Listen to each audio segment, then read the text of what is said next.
Hey everyone, so today I want to talk about the 1994 film Mary Shelley's Frankenstein.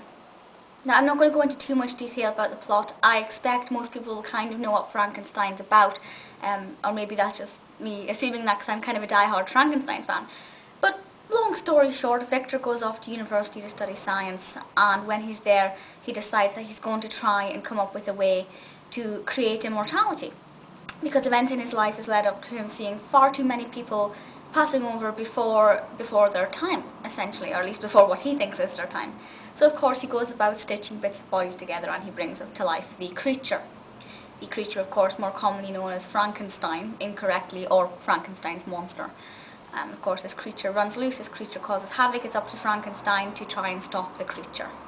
Obviously, it's a really exciting plot. Mary Shelley is one of my favourite writers of the 19th century. And the creation behind this, obviously, with Lord Byron, is one of my favourite stories of all time. So Frankenstein to me is very special, and I think the plot here is quite unique. I don't know how many adaptations and interpretations of Frankenstein you've seen, but a lot of the earlier ones are quite abysmal. They're interesting as films, but compared to the actual original text, they're appalling. There's one which is a really, really lovely film.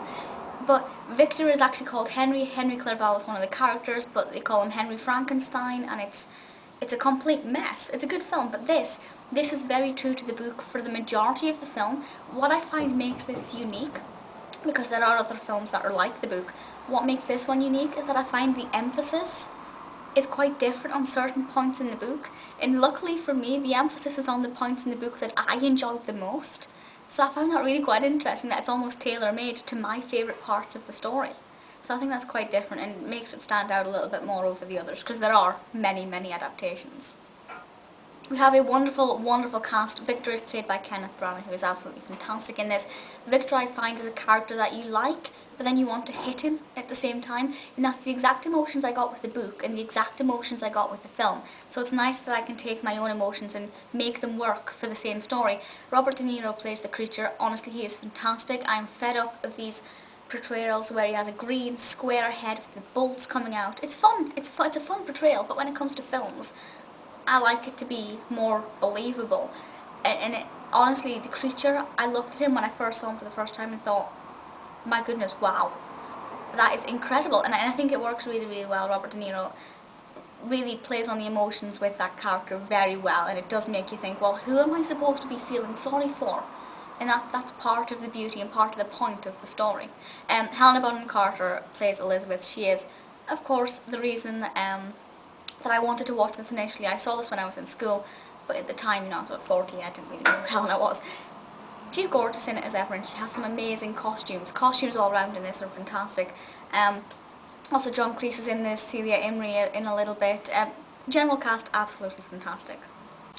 The film is also directed by Kenneth Branagh, which I think is very nice, and it's always going to be quite interesting when somebody stars in it who's also directing. You kind of think, well, what are they going to put more attention to, their acting or their directing?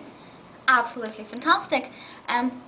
What I like most about this is that scenes cut, or frames will cut just as you're about to wince, without giving too much away. For example, when Victor is putting together the body, he's obviously using like a meat cleaver to chop up bits of bodies, and right as it's a way to go down, you're about to wince, and then the frame changes, and it's really heart-racing, because you're like, phew, it's over, and then straight away something else is about to make you wince. So you're never quite closing your eyes in fear, but you almost do. That's wonderful. The use of sound in this is fantastic. Some scenes rely on heavy pacing, a lot of fast music, heart-racing music. Some scenes are silent.